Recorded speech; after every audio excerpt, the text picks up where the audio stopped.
তো আজকে মীরাবাই উঠোনের কাছে খেলা করছে, ছোট্ট মীরা বসে আছে খেলা করছে। আর এমন সময় অদূরে এক পরম বৈষ্ণব ঠাকুর আসছেন কৃষ্ণ গুণগান গাইতে গাইতে।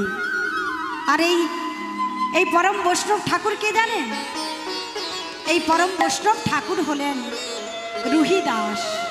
তিনি আসছেন কৃষ্ণ গুণগান গাইতে গাইতে তার গিরিধারী গোপালকে নিয়ে। কি গাইছে? আজি ব্রজি কানুরে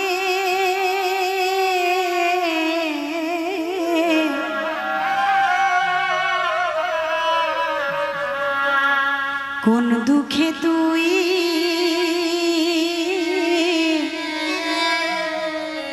রাজা হলি দ্বারকাপুরে, ওগো ব্রজের কানুরে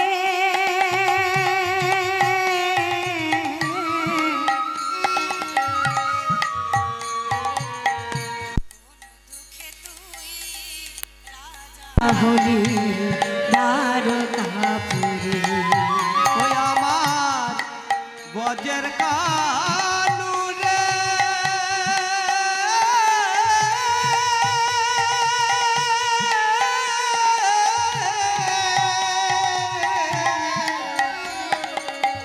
ওরে কোন দুঃখেতে রাজা হলি দারোগাপুরে, ওরে কোন দুঃখেতে রাজা হলি দারোগাপুরে।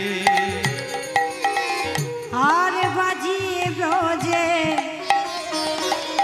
গোঠে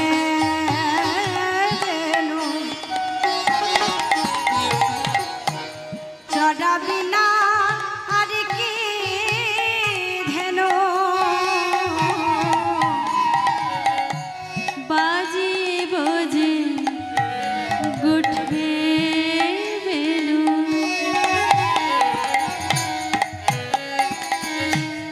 চড়াবি না আর কি ধেনু,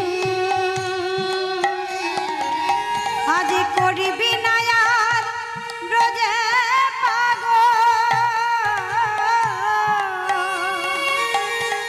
করবি না ব্রজে পাগল,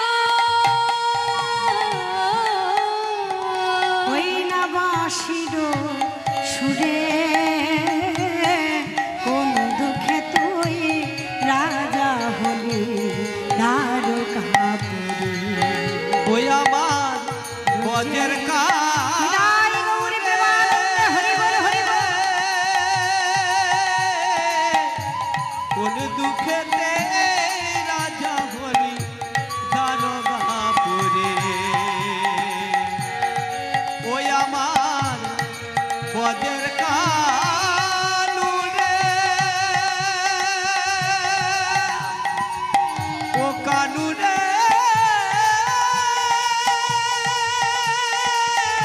হরি বল হরি বল নিতাই গৌরী প্রেমানন্দে হরি বল।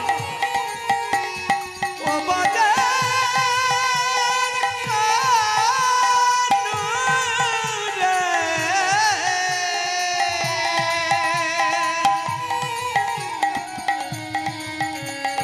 ওরে কোন দুঃখেতে রাজা হলি, ওরে দারোগাপুরে।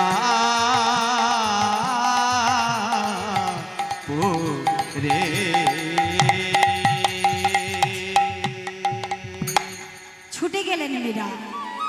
দাদু, ও দাদু, তুমি এটা কি গান গাইছো গো? বৈষ্ণব ঠাকুর বললেন, আমি আমার গিরিধারী গোপালের গান গাইছি। আচ্ছা দাদু, তোমার কোলে এইটা গিরিধারী গোপাল? হ্যাঁ মা। আচ্ছা দাদু, তুমি আমার বাড়িতে চলো না, চলো না দাদু।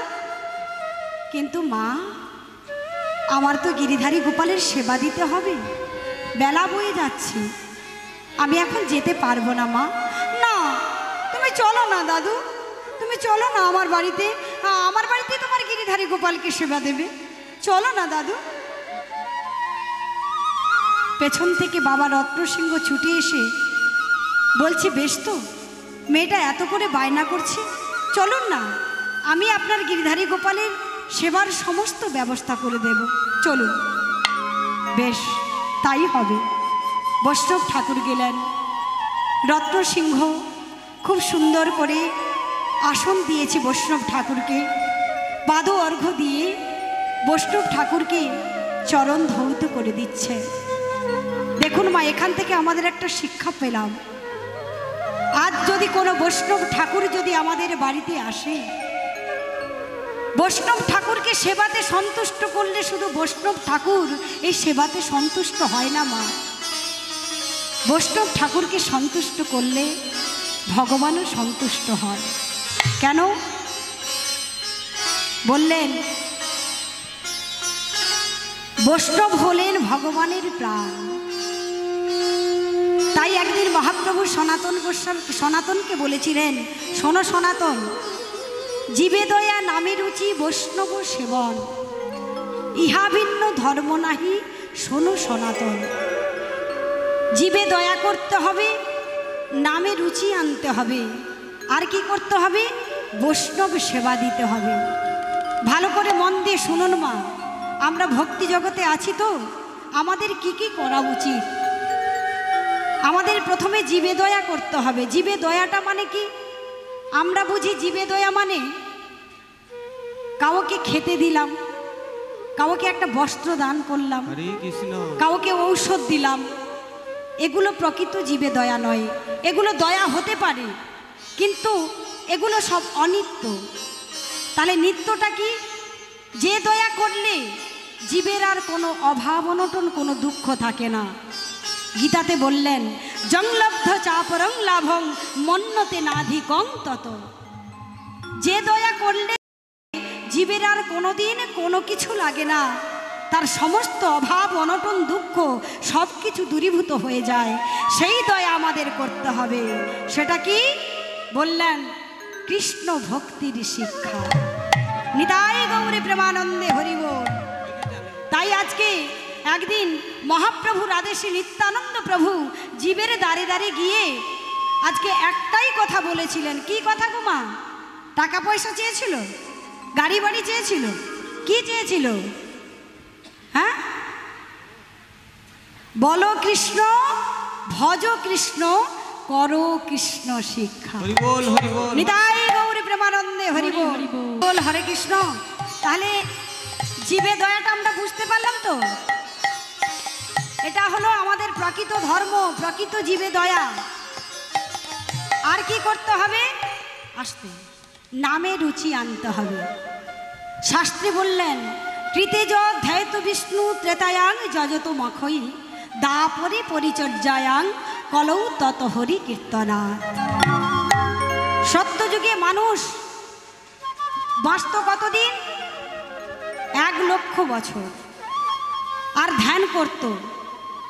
আর ত্রেতাতে মানুষ বাঁচত কতদিন?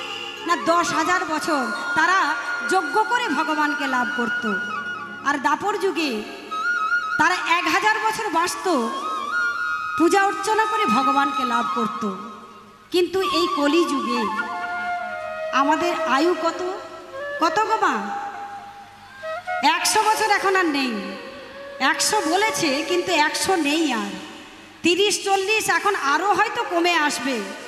কলির আয়ু এত, কলিযুগের মানুষের আয়ু এত কমে গিয়েছে, এত কম যে সত্যযুগের মতো ধ্যান করা, তপস্যা করা, যজ্ঞ করা আমাদের পক্ষে সম্ভব নয়। তাই কৃপা করে আমাদের এই কলিযুগের ভগবান গৌরাঙ্গ মহাপ্রভু আমাদেরকে একটা সহজ পন্থা দেখিয়ে দিলেন। সেটা কি? হরের রাম হরের নাম, হরের নামৈব কেবলম, কলৌ নাস্তেব্য নাস্তেব্য নাস্তেব্য গতিরন্যথা। গতি অনন্যথা। এই কলিযুগে হরিনাম ছাড়া আর কোনো গতি নাই, গতি নাই, গতি নাই। তাই মহাপ্রভু একদিন সনাতনকে বলেছিলেন, শোনো মিশ্র কলিকালে নাহি তব যোগ্য, নাহি কর যোগ্য, যে জনে কৃষ্ণ ভজে তার মহাভাগ্য। তার মহাভাগ্য। সাধ্য সাধন তত্ত্ব যা কিছু সকল, যা কিছু সকল, হরিনাম সংকীর্তনে মিলিবে সকল। মিলিবে হৃদয় সকল। গৌরী প্রেমানন্দে হরি বল হরি বল। আরো বললেন কি, চারি যুগে চারি ধর্ম জীবের কারণ, জীবের কারো এই কলিযুগে ধর্ম হয় হরিনাম সংকীর্তন। এই কলি যুগে ধর্ম হয় হরিনাম সংকীর্তন। এই কলিযুগে হরিনাম জপ যে করবে অনায়াসে সে মুক্তি লাভ করবে, অনায়াসেই ভব সাগর পারাপার হতে পারবে। তাই আমাদের দ্বিতীয়টা, আমাদের নামে রুচি আনতে হবে। আর তৃতীয়টা কি মনে আছে? তৃতীয় কি বলেছিলাম? কি? জীবে দয়া নামে রুচি, আর কি? বৈষ্ণব সেবন, যেটা সব থেকে বেশি গুরুত্বপূর্ণ। যে বৈষ্ণব সেবা যদি না করি ভগবানের কাছে পৌঁছাতে পারবো না। ছাড়িয়া বৈষ্ণব সেবা নিস্তার পাইয়াছে কেবা। বৈষ্ণব সেবা যদি না করি কোনো দিন ভগবানের কাছে পৌঁছাতে পারবো না। আপনারা বড় ভাগ্যবান জানেন, কালকে আমাদের মায়াপুর থেকে কত সাধুগুরু বৈষ্ণব এখানে এসেছেন, ওনাদের চরণধুলি এখানে পড়েছেন। ওনাদের মতো সাধুগুরু বৈষ্ণবদের চরণধুলা পেয়ে আমরা জীবনটা আমাদের অনেক ধন্য। আর আমাদের জীবনে কিছু নেই। যদি বৈষ্ণব সেবা না করি, বৈষ্ণব দর্শন না করি, এ জীবনে আমাদের কোনো গতি হবে না। বৈষ্ণব ছাড়া আমরা ভগবানের কাছে পৌঁছাতে পারবো না। কেন? কৃষ্ণ সে তোমার, কৃষ্ণ দিতে পারো, দিতে পারো তোমার শক্তি আছে, শক্তি আছে। আমি তো কাঙাল কৃষ্ণ কৃষ্ণ বলি, ধাই তব পাছে পাছে। ভয় তব পাছে পাছে। তাহলে কৃষ্ণ সে তোমার, কার কৃষ্ণ? কৃষ্ণ কার? হ্যাঁ, বৈষ্ণব ঠাকুরের কৃষ্ণ। তাহলে বৈষ্ণবের চরণ ধরতে হবে তো। দেখুন, আজকে তিরুপতি মন্দিরের একটি কাহিনী বলছি, সত্য ঘটনা। মা, এক বৃদ্ধা মাতাজি, ওই তিরুপতি বালাজির মন্দিরের পাশেই তার বাড়ি ছিল। একটা সুন্দর গাভী ছিল, সে দুধ দিত। আর ওই গরুর দুধটা নিয়ে তিরুপতি বালাজির মন্দিরে নিয়ে যেত বৃদ্ধা মা। প্রত্যেক দিন মা ওই বালাজি মন্দিরে দুধ দিয়ে আসতো। তো একদিন ঘটনাক্রমে কি হয়েছে, এখন দক্ষিণ ভারত থেকে শ্রেষ্ঠ সাধক রামানুচার্য স্বামী এসেছেন। আর যখন রামানুচার্য স্বামী মন্দিরে প্রসাদ পাচ্ছেন, পূজারী ঠাকুরকে বলছেন, আচ্ছা বাবা, এখানে তো দুধ পাওয়া যায় না, এই পরমান্ন কোথায় পেলেন? পূজারী বাবা বলছে, শুনুন, এই পাশে আমাদের বৃদ্ধা মাতাজি আছে, সে দুধ দিয়ে যায়, আর সেই দুধের পরমান্ন রান্না হয়ে ভগবানকে ভোগ লাগিয়েছে। হরিবল হরিবল। বাহ, খুব সুন্দর। ওই মাতাজি খুব ভালো, ভগবানের সেবা করছে। এই বলে কিছুদিন, 2-4 দিন রামানুচার্য স্বামী আছেন মন্দিরে। একদিন যখন সিঁড়ি দিয়ে নামছে, বৃদ্ধা মাতাজি মনে মনে ভাবছে, আমার তো জীবনবেলা শেষ হয়েছে, আর তো বেশি দিন বাঁচব না। যদি যাওয়ার আগে একবার বালাজির সাক্ষাৎ দর্শন পেতাম, আমার জীবনটা ধন্য হয়ে যেত, সার্থক হতো। তাই মনে মনে ভাবছে যে আমি তো পাঠে শুনেছি, আমি প্রবচন শুনেছি যে বৈষ্ণবের কৃপা না হলে কোনোদিন ভগবান দর্শন হয় না। তাই তিনি সঙ্গে সঙ্গে শুনলেন রামানুচার্য স্বামী এসেছেন। ছুটে গিয়ে যখন সিঁড়ি দিয়ে নামছেন, ছুটে গিয়ে রামানুচার্য স্বামীর চরণ ধরেছে। এ কি, মা কি হয়েছে? আরে চরণ ছাড়ো, চরণ ছাড়ো মা, কি হয়েছে? বাবা, বাবা তুমি আমায় কৃপা করো। কি কৃপা করব? বাবা তুমি আমাকে একটা চিঠি লিখে দাও। চিঠি? চিঠি লিখবো কেন?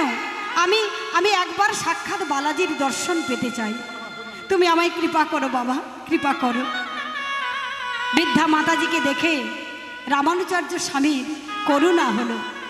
বেশ মা, আমি লিখে দিচ্ছি চিঠিটা। এই বলে সেই বৃদ্ধা মাতাজিকে চিঠিটা লিখে দিল, দিয়ে চলে গেল।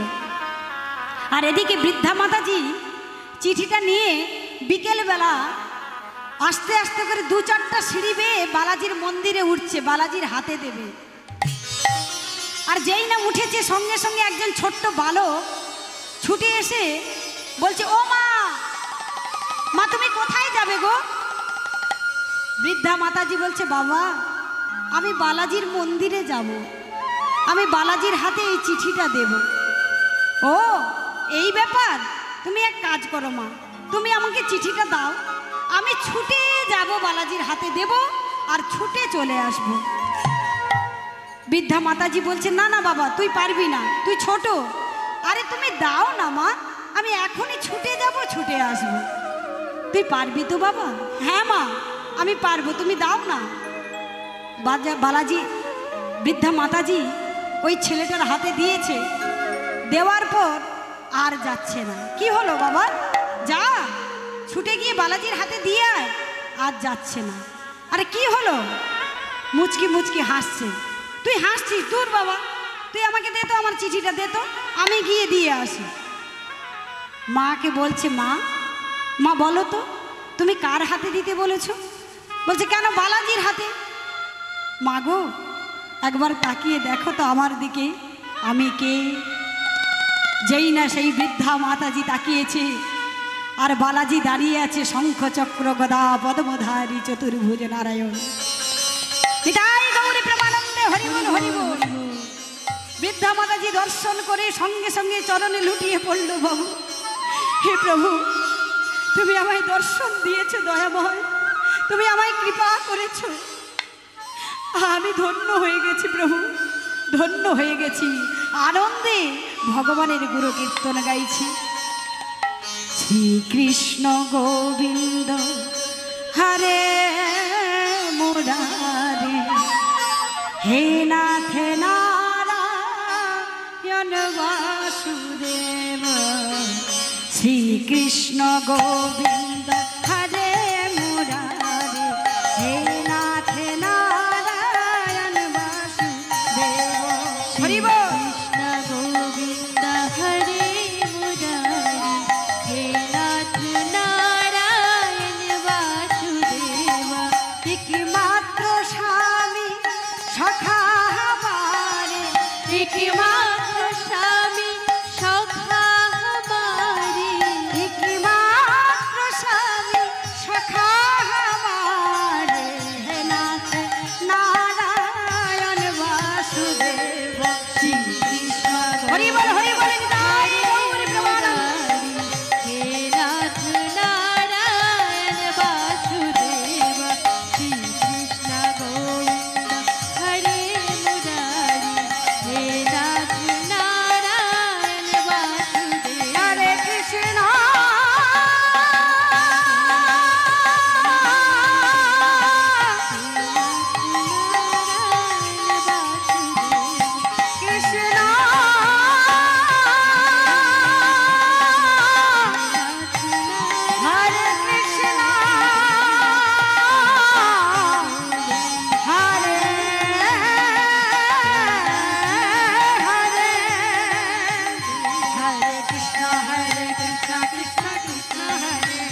বৃদ্ধা মাতাজি দর্শন পেলেন।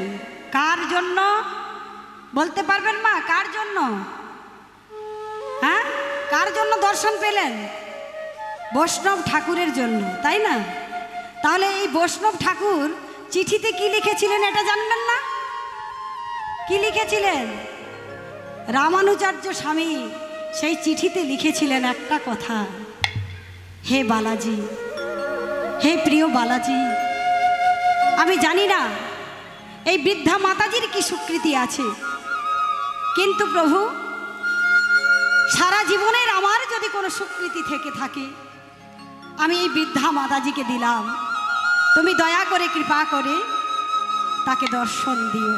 নিতাই গৌরী প্রেমানন্দে হরিবোল হরিবোল। বৈষ্ণবেরও আবেদনে কৃষ্ণ দয়াময়, এহেন প্রামর প্রতি হবেন সদয়, তাই না? তাহলে বৈষ্ণব ঠাকুরের আবেদন মঞ্জুর করেছে ভগবান, তাই আজকে বৃদ্ধা মাতাজিকে দর্শন দিলেন। এই জন্য আমাদের সবসময় উচিত বৈষ্ণবের চরণ সেবা করা। বৈষ্ণব ঠাকুরই একমাত্র পারে আমাদেরকে এই ভবসাগর পারাপার করতে। তাই দেখুন একটা সাক্ষাৎ দৃষ্টান্ত ছোট্ট করে বলছি। আমাদের ইস্কন প্রতিষ্ঠাতা আচার্য এসি ভক্তি বেদান্ত স্বামী ছিল প্রভুপাদ, তিনি কি করেননি আমাদের জন্য বলুন? তার কাছে আমরা ঋণী।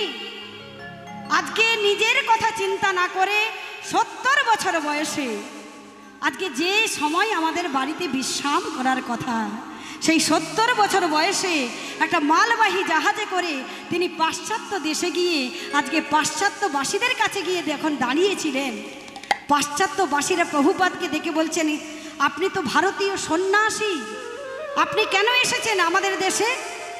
প্রভুপাদ উত্তরে বলছেন, শোনো, আমি তোমাদেরকে একটা জিনিস দিতে এসেছি।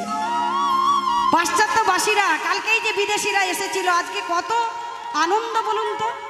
সেই পাশ্চাত্যবাসীরা প্রভুপাদকে প্রশ্ন করছেন, আপনি আমাদের কি দিতে এসেছেন? আমাদের দেশের কোনো অভাব নেই, আমাদের দেশের কোনো অভাব নেই, আমাদের গাড়ি আছে, বাড়ি আছে, ব্যাংক ব্যালেন্স আছে, কত কিছু আছে, কুকুরের নামে আমাদের গাড়ি আছে, হ্যাঁ, আমাদের দেশে কোনো অভাব নেই। প্রভুপাদ বলছে, অভাব নেই তো তোমরা সারাদিন সারা রাত ধরে নেশা করো কেন? অভাব যদি না থাকবে, রাতের বেলা ঘুমের ট্যাবলেট না খেয়ে তোমাদের ঘুম আসে না কেন? তোমরা অবৈধ সঙ্গ করো কেন? তোমরা যাতে সুখে থাকো, শান্তিতে থাকো, আমি সেই জিনিস তোমাদের জন্য নিয়ে এসেছি। পাশ্চাত্যবাসীরা বলছেন, কি এনেছেন?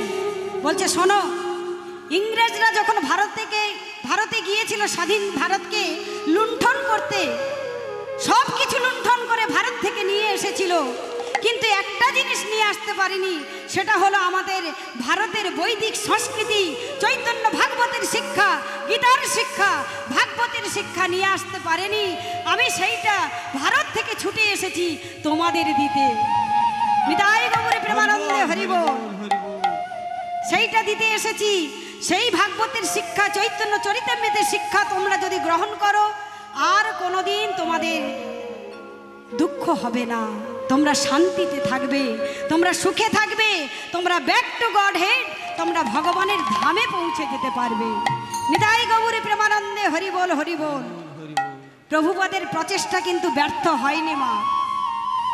আজ প্রভুপাদের জন্য সারা বিশ্বে ইস্কন মন্দির তৈরি হয়েছে।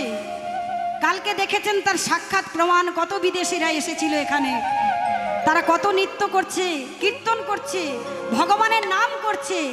যারা অসভ্য ছিল, যারা বর্বর ছিল, যারা কোনোদিন ভগবানকে চিনতো না, জানতো না, যারা পোশাক আশাক তাদের কোনো কিছু ঠিক ছিল না, আজকে তারা সভ্যতে পরিণত হয়েছে। আজকে তারা তিলক সেবা করে, মাথা মুন্ডন করে আজকে আমাদের ভগবানকে মাথায় তুলে নৃত্য করছে, আজকে নবদ্বীপের মাঝে ধুলায় গড়াগড়ি খাচ্ছে। এটা কত বড় কথা গো! প্রভুপাদের জন্য, এই প্রচেষ্টার জন্য আজকে সবাইকে তিনি কৃষ্ণ নাম প্রচার করেছিলেন। তাই দেখুন, বৈষ্ণবের আবেদনে কৃষ্ণ দয়াময়, এহেন প্রামরপতি হবেন সদয়। প্রত্যেকের উচিত আমাদের বৈষ্ণব সেবা করা। বাড়িতে কেউ যদি আসে, কাউকে বিমুখ করবেন না মা, সবাইকে ভিক্ষা দেবেন, আপনার যেমন সামর্থ্য তেমনই দেবেন, কাউকে ফিরে যেতে দেবেন না, তাহলে আপনার গৃহস্থের অমঙ্গল হবে। তো আজকে মীরার বাবা বৈষ্ণব সেবা করছেন, বৈষ্ণব ঠাকুরকে পাদ অর্ঘ্য দিয়ে চরণ ধৌত করে দিচ্ছেন। বৈষ্ণব ঠাকুর সিংহাসনে গিরিধারী গোপালকে বসিয়েছেন, মালা চন্দন দিয়ে সুন্দর করে সাজাচ্ছেন। মীরা কি করেছে, ওই ছোট্ট মীরা আড়াল থেকে বৈষ্ণব ঠাকুরকে দেখছে কেমন করে ভগবানকে সেবা করছে, সব কিছু দেখছেন। আর এইবার বৈষ্ণব ঠাকুর ভোগ নিবেদন করছেন। এই যে আজকে আপনারা দেখুন, আমাদের ভক্তরা সবাই ভগবানকে ভোগ লাগিয়ে প্রসাদ পায়, কিন্তু দেখুন যারা নিজের জন্য পাক করে তাদের কি বলে জানেন? গ্রন্থে একটা শ্লোক আছে, যজ্ঞ শিষ্টা সিন সন্ত মুচ্চন্তে সর্বকিলমিষই ভুঞ্জতে তে তাঘং পাপা যে পচন্তি আত্মকারণাৎ। কেউ যদি ভগবানকে নিবেদন না করে সেবা করে, সে গাছে গাছে পাপ ভক্ষণ করে, সে চোর, সে কোনোদিন সুখী হতে পারে না। আমাদের শাস্ত্রে বলেছেন, আমি নয় মা, আমার বলার মতো কোনো যোগ্যতা নেই, শাস্ত্রের কথা। তাই আজকে একটা ছোট্ট কথা বলি। আমাদের ইস্কনের একজন ভক্ত ছিল, সে ভক্ত ছিল চোর, আগে ছিল, পরে ভক্ত হয়েছে। আগে ছিল চোর, চুরি করত, সে চোর থেকে সাধুতে পরিণত হয়েছে। ও চুরি করতে যেত আর প্রত্যেক দিন চুরি করে আনতো, কিন্তু একদিন বাবু চুরি করতে গিয়েছে, গৃহস্থ জেগে গেছে। আর যেই না জেগে গেছে, জানালা দিয়ে হাত গলিয়ে যেটাই পেয়েছে সেটাই নিয়ে চলে এসেছে। আর বউকে বলছে, আরে দরজা খোলো। বউ তো দরজা খুলে বলছে, কি চুরি করে এনেছো? বলছে, কি জানি, আজকে তো গৃহস্থ জেগে গিয়েছে, আজকে কি চুরি করে এনেছি দেখো। এই বলে দেখে লাল সেলুটা মুড়া, লাল সেলুটা যখন খুলেছে তখন দেখছে ভগবত গীতা যথাযথ ছিল প্রভুপাদ, নিতাই গৌর প্রেমানন্দে হরিবোল। আর যখন গ্রন্থটা খুলেছে দেখছে উপরে কি আঁকা আছে, আমাদের গীতাতে কি আঁকা আছে, কত ঘোড়া সৈন্য সামন্ত, তাই না? আর ও বেটা ভেবেছে কি, এত সৈন্য সামন্ত আছে যখন, নিশ্চয়ই এর ভেতরে যুদ্ধের কৌশল লেখা আছে, আরও ভালো করে চুরির কৌশল লেখা আছে, যুদ্ধের কৌশল, চুরির কৌশল, কেমন করে চুরি করতে হয়, আরও ভালো করে চুরি করব, এইগুলো লেখা আছে। এইটা তাহলে আমাকে পড়তে হবে, আরও ভালো করে চুরিটা আমি শিখে যাব। এই বলে স্ত্রীকে ডেকে গ্রন্থ পড়ছে ভগবদ গীতা। গীতা পড়তে পড়তে এই শ্লোকটা যখন পড়ছে, যজ্ঞ শিষ্ট সিন সন্ত মুচ্চন্তে সর্বকিলমিষই ভুঞ্জতে তে তঘং পাপা যে পচন্তি আত্মকারণাৎ। এই শ্লোকটা যখনই পড়েছে বউকে ডেকে বলছে, আর শোন শোন। বলে, কি হয়েছে? আরে শোন না, আরে এ জগতে আমরা দুজনে চোর নয় রে, এ জগতে সবাই চোর। বলে, কি বলছো তুমি? তুমি কি বলছো? সবাই চোর? বলছে, হ্যাঁ, এই যে দেখ শ্লোকে লেখা আছে, প্রভুপাদ লিখেছে, এই দেখ এই শ্লোকে লেখা আছে, যে ভগবানকে নিবেদন না করে খায় সে চোর, সে গ্রাসে গ্রাসে পাপ ভক্ষণ করে, সে কোনোদিন সে চোর, আর সে কোনোদিন সুখী হতে পারে না। তাই এক কাজ কর, আমরা দুজনে আয়, আজকে থেকে আমরা সারা জগৎবাসী সবাই চোর থাকুক, আমরা দুজনে আজকে সাধু হব, আজকে আমরা ভগবানকে ভোগ লাগিয়ে প্রসাদ পাবো। হৃদয় গৌরী প্রেমানন্দে হরিবোল হরিবোল। সেদিন থেকে তারা ভক্ত হয়ে গেল, আজকে আমাদের গুরু মহারাজের ভক্ত হয়েছে, দীক্ষা নিয়েছে, দুজনে স্বামী স্ত্রী ভগবানকে ভজন করে। বুঝেছেন তো? শ্লোক প্রভুপাদের গীতা হচ্ছে অ্যাটম বোম। কারো বাড়িতে যদি কোনোদিন রেখে দেন গীতা, সেই গীতা যে কোন দিন অ্যাটম বোম হয়ে আপনার কোনো পরিবারের কোনো সদস্যকে ভক্ততে পরিণত করবে, এটা আমরা কেউ জানতে পারবো না। তাই সবসময় উচিত আমাদের গীতা রাখা, গীতা শ্লোক পড়া। আজকে দেখুন, ভগবানকে ভোগ লাগিয়ে যে প্রসাদ পেতে হয়, গীতা না পড়লে আপনি জানবেন কি করে? আজকে বৈষ্ণব ঠাকুর ভগবানকে ভোগ লাগিয়ে যখন লাগাচ্ছে, লাগানো শেষ, মীরা ছুটে গিয়ে বৈষ্ণব ঠাকুর বলছেন, ও দাদু, দাদু কি হয়েছে মা? আচ্ছা, এই গিরি তোমার কে গো? তুমি এত সুন্দর করে ভোগ লাগাচ্ছ, এত সুন্দর করে মালা পরাচ্ছ, কে হয় তোমার? বৈষ্ণব ঠাকুর বললেন, শোনো মা, এ আমার প্রাণের প্রাণ, জীবন সর্বস্ব, আমার হৃদয়ের প্রাণ ধন গিরিধারী গোপাল। আচ্ছা দাদু, তোমায় একটা কথা বলবো? বলো মা। আমায় ওই তোমার গিরিধারী গোপালকে দেবে? দাও না দাদু, তোমার কোনো ভয় নেই। তুমি তুমি যেমন করে সেবা করো আমি তেমন করে সেবা করব। আমি গিরিধারী গোপালের কাছে নাচ করব, গান গাইব, আমি তোমার মতো করে সেবা দেব। দাও না দাদু, আমায় তোমার গিরিধারী গোপালকে দাও না, দাও না দাদু। এখন মা ছুটে এসে মীরাকে বলছে, মীরা কি হচ্ছে কি? এমন করে বলতে নেই মা, ও ভগবান, তুই তুই এখন ছোট না, তুমি বলো না দাদুকে আমাকে গিরিধারী গোপালকে দেবে। দাও না, দাও না মা। মীরা এমন করতে নেই মা। কোলে তুলে নিয়ে মীরাকে বলছে, শোন শোন শোন, তোকে একটা মজার জিনিস দেখাবো, চল চল মা। এই বলে উঠানের বাইরে যখন এসেছে, দেখছে দূরে বর ঘোড়ায় চেপে যাচ্ছে, আর পেছনে পেছনে বাদ্যি বাজনা নিয়ে বর যাত্রী যাচ্ছে। মীরা বলছে, মা ওরা কি সব পুজো দিতে যাচ্ছে? মা বলছে, দূর পাগলি মেয়ে, ওই যে দেখ ঘোড়ায় চেপে যে যাচ্ছে ওটা হলো বর, আর পেছনে যারা যাচ্ছে ওরা সব বর যাত্রী। আচ্ছা মা, বর কি মা? মা বলছে, শোন তুই বুঝবি না, বর কি জিনিস, তুই তো ছোট না, তুমি বলো না বর কি। আরে দেখ দেখ, ওই যে ঘোড়ায় চেপে বরটা যাচ্ছে, ও তো বিয়ে করতে যাচ্ছে রে, ও বউ আনতে যাচ্ছে।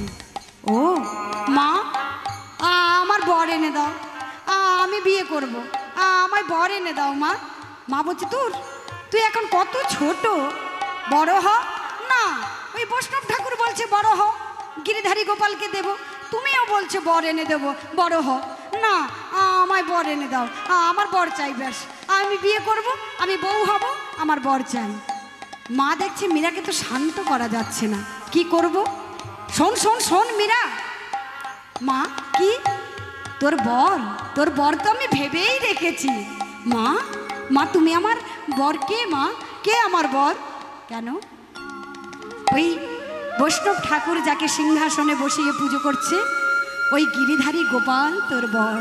নিতাই গৌর প্রেমানন্দে হরি বল হরি বল। ওই গিরিধারী গোপাল যদি আমার বর হবে, তাহলে ওই বৈষ্ণব ঠাকুর আমায় দিল না কেন? মা সে অন্তর্যামী, অন্তরের কথা বুঝতে পারে, একদিন না একদিন তোর ডাকে সে সাড়া দেবে। এখন চল তো মা, চল। এই বলে বৈষ্ণব ঠাকুর যখন গিরিধারী গোপালকে বাড়িতে নিয়ে গেল, গভীর রাত্রিতে বৈষ্ণব ঠাকুর শয়ন করেছেন। এমন সময় চারিদিকে ঘুটঘুটে অন্ধকার। গিরিধারী গোপাল সেই বৈষ্ণব ঠাকুরকে স্বপ্নাদেশ করছেন, ওহে ভক্ত, কে? আমি গিরিধারী গোপাল। প্রভু প্রভু তুমি? হ্যাঁ, তোমার সেবাতে আমি সন্তুষ্ট হয়েছি, তুমি অচিরাত আমায় পাবে। তবে এখন তুমি আমাকে আমার প্রিয়া মীরার কাছে দিয়ে এসো। আমি মীরার কাছে যেতে চাই, তুমি আমাকে মীরার কাছে দিয়ে এসো। সঙ্গে সঙ্গে প্রাতঃকালে বৈষ্ণব ঠাকুর প্রেমাশ্র নয়নে গিরিধারী গোপালকে বুকের মাঝে জড়িয়ে ধরে ছুটতে লাগলো, গিয়ে দাঁড়ালে মীরার কাছে। মা মা, এই নাও তোমার গিরিধারী গোপালকে, এই নাও তোমার গিরিধারী গোপালকে। বীরকুঁওরী দেবী ছুটি এসে বলছে, কি আপনি কি করছেন? ও এখন ছোট, ও এখন কিছু জানে না। মা হ্যাঁ, এমন কথা বলো না, ও যা জানে আমি তা জানি না। এই নাও মা মীরা, এই নাও, তুমি গিরিধারী গোপালকে নাও। আজ আমি আমার গিরিধারী গোপালকে তোমার হাতে সমর্পণ করলাম। বৈষ্ণব ঠাকুর গিরিধারী গোপালকে দিয়ে চলে গেলেন। মীরা গিরিধারী গোপালকে বুকের মাঝে জড়িয়ে ধরে যখন মন্দিরের দরজা বন্ধ করে সিংহাসনে বসালেন, বসিয়ে গিরিধারী গোপালকে মনের বেদনা জানাচ্ছেন আর বলছেন, হে গিরিধারী, আজ থেকে আমার জীবন যৌবন, আমার দেহ মনোপ্রাণ সব কিছু তোমার চরণে সমর্পণ করলাম। এই নয়ন দিয়ে আমি যেন বাহিরের কোনো কিছু দর্শন না করি, আমার এই মন যেন তোমার চরণে থাকে। প্রভু, তুমি আমায় কৃপা করো। ও মায়েরা, আচ্ছা একটা কথা বলুন তো, মনটা কি বশ করা এত সহজ? হ্যাঁ, মনটাকে ভগবানকে দেওয়াটাও এত সহজ? ভগবান একদিন অর্জুনকে বলেছিলেন, অর্জুন আমাকে তুমি মনটা দাও, মনমনা ভব মদ্ভক্ত মজ্জাজিমাং নমস্কুরু, তোমার মনটা আমাকে দাও। অর্জুন বলেছিল, প্রভু হে কৃষ্ণ, মনটাকে কি করে দেব? চঞ্চল হি মন কৃষ্ণ প্রবধি বলবৎ দৃঢ়। এই মনটা বড় চঞ্চল, বেগবতী, বাতাসের থেকে দ্রুত গতিশীল। মনটাকে বশ করা এত সহজ নয়, তাই না? মনটাকে বশ করা এত সহজ, এত সোজা নয়। ভগবান বলেছিলেন, অর্জুন এই মনটাকে একটা বস্তু দিয়ে বশ করা যায়, সেটা কি জানো? বৈরাগ্যের দ্বারা কৃষ্ণ অনুশীলন করতে করতে তুমি তোমার মনটাকে বশ করতে পারবে। নিতাই গৌর প্রেমানন্দে হরি বল, হরি বল। কেউ যদি কৃষ্ণ অনুশীলন করে, আমাদের প্রভুরা বলে না যে ভক্তি করে যাও, ভজন করো, ভজন করতে করতে দেখবে একদিন তোমার এই মন বশীভূত হবে। পুরীর পাণ্ডারা একদিন জগন্নাথের জন্য ভিক্ষা করতে গিয়েছে এক রাজবাড়িতে। মনটাকে কেমন দেয়া যায়? মনটাকে দেয়া যায় যদি আপনি উজাড় করে সব কিছু ভগবানকে দেন, তাহলে ভগবান সন্তুষ্ট হয় আর প্রীতির উপহার তিনি গ্রহণ করেন। তাই একদিন পুরীর পাণ্ডারা যখন রাজবাড়িতে এসেছে, ওই ঠিক রথযাত্রার আগে ভিক্ষা করতে এসেছে, রাজা মশাই পরিপূর্ণ করে ভিক্ষা দিয়েছে। এখন রাজকন্যা ছুটে গিয়ে বলছেন পাণ্ডাদেরকে যে, দাঁড়ান বাবা, আমি একটা জগন্নাথকে একটা উপহার দিতে চাই, আপনারা দয়া করে নিয়ে যাবেন। বলছে, কেন নিয়ে যাব না? না না, এইটা যখন নিয়ে যাবেন জগন্নাথকে দেবেন, তার জন্য আমি বকশিস দেব। বলছে, বেশ তাই দেব।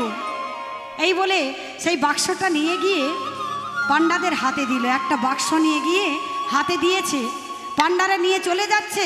আর রাস্তাতে মনে মনে ভাবছে, রাজকন্যা দিয়েছে মানে কোনো মূল্যবান কোনো কিছু দিয়েছে, একবার কি খুলে দেখবো বাক্সটা।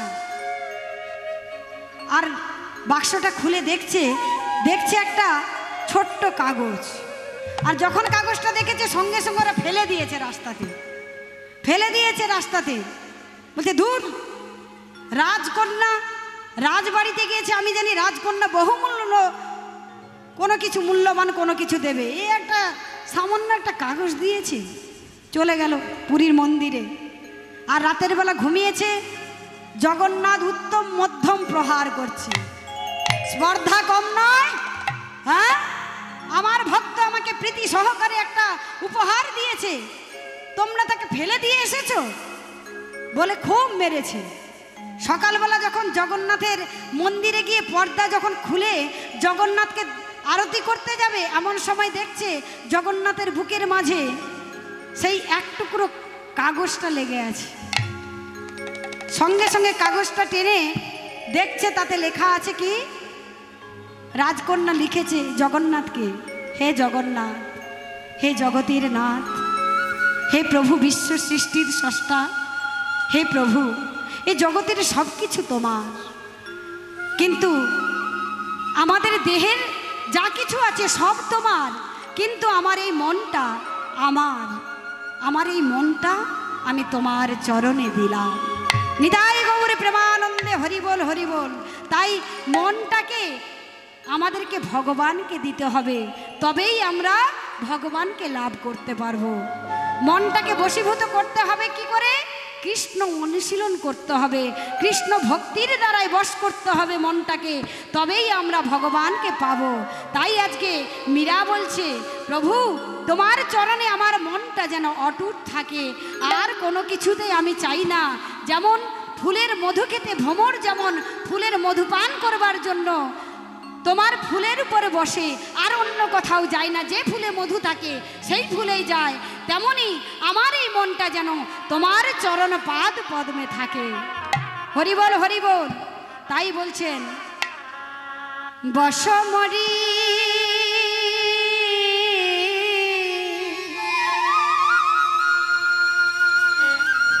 বসমরি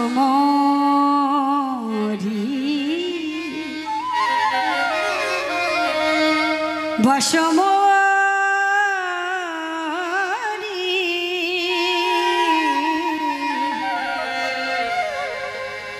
বসমরি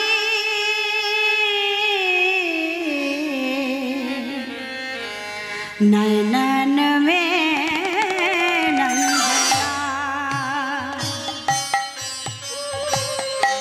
नैनन में नंदला बसमरी नैनन में नंदला नैनन में नंदला।